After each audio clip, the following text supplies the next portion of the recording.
I'm seeing and hearing about people as young as 10, 11 and 10 years old that are starting to drink. We seem to look at alcohol as a less serious type of activity. Part of that is being an adolescent, not understanding consequences of action. So if a little feels good, more is going to feel better. Every time that I went out and went out with my friends, I was drinking. And every time I was drinking, I was doing an excess. You could think that you were fine and then keep drinking, and before you know it, you're throwing up. The dangers of binging on alcohol are multifaceted. We're talking about blackouts, memory loss, overdose, alcohol poisoning. Drinking affects so many people's lives negatively, and you never really hear, oh, drinking affected my life positively. Okay, that is the question. Is underage drinking worth it? Have you ever heard the argument, why can't the drinking age be lowered to 18? Why is it that we're allowed to drive, smoke, and go to war, but we aren't old enough to drink? That's so dumb. Well, it might seem like a big deal for some, but it might not seem like a big deal for some, but it's a big deal in the long run.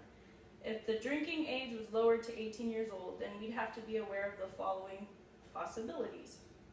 Things like drunk driving if the legal age limit was lowered to 18 years old, more cases involving severe intoxication, and the slowing of cognitive brain development.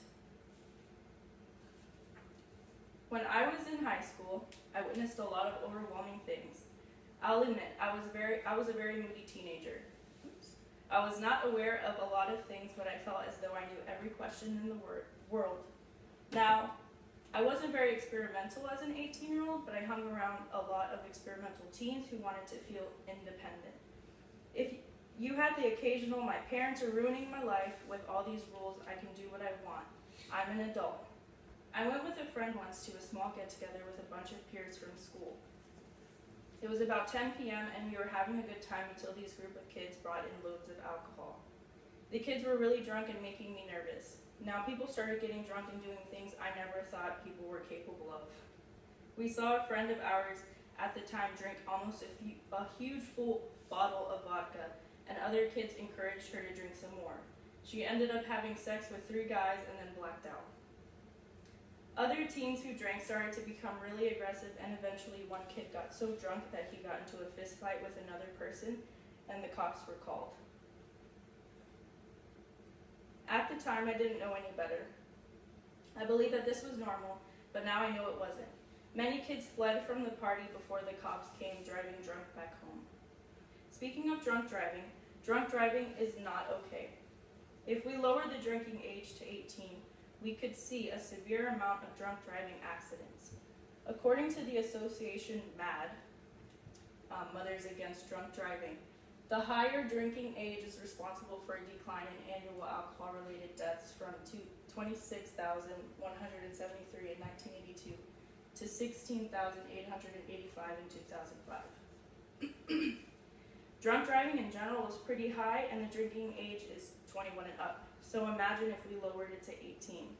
According to the CDC, Centers for Disease Control and Prevention, in 2014, 9,967 people were killed in alcohol-impaired driving crashes, accounting for nearly 1/3 or 31% of all traffic-related deaths in the United States. Of the 1,070 traffic deaths among children ages 0 to 14 years in 2014, 209, or 19%, were involved with an alcoholic impaired driver.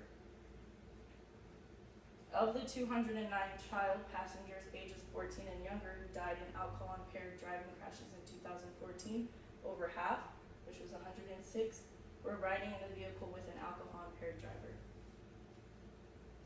My friends, drunk driving is not a joke. What else is also not a joke is the amount of that teens consume while drinking. Alcohol companies say it themselves. Drink responsibly. But as an 18-year-old who believes they are untouchable from death may think that it is okay to drink over excessively. According to the CDC Newsroom website, there are more than 2,200 alcohol poisoning deaths in the U.S. each year, an average of 6 alcohol poisoning deaths every day. Imagine how drastic that statistic will go up if 18-year-olds could be allowed to drink. Remember earlier when I explained that I was a moody teenager growing up? Well, I'm not the only teenager who's gone through those phases. If you know anything about brain development and how the brain works, you know that the adolescent brain starts to mature starting from the back of the brain to the front of the brain.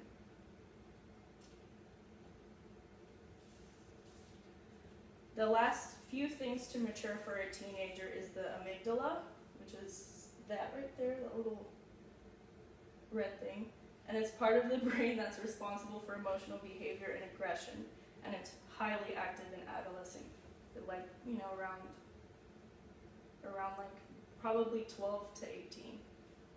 And then the prefrontal cortex is a part of the brain right here that is responsible for attention span and impulse control involving problem solving, critical thinking, and empathy. And it's the last, like one of the last areas in the brain to develop and mature fully. And so if we let 18-year-old kids drink when that's developing, it could cause a lot of harm. It could cause things to kind of be messed up in there. So.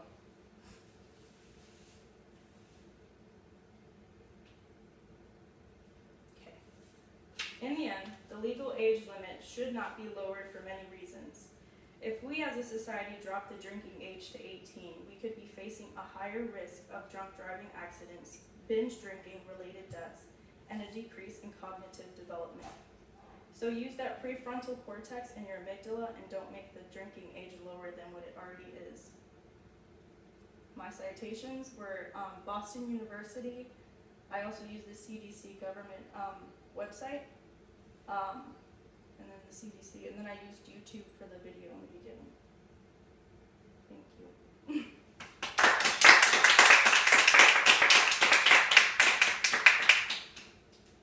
Very nicely presented. Thanks. I agree with everything. 7. Good job. Yeah.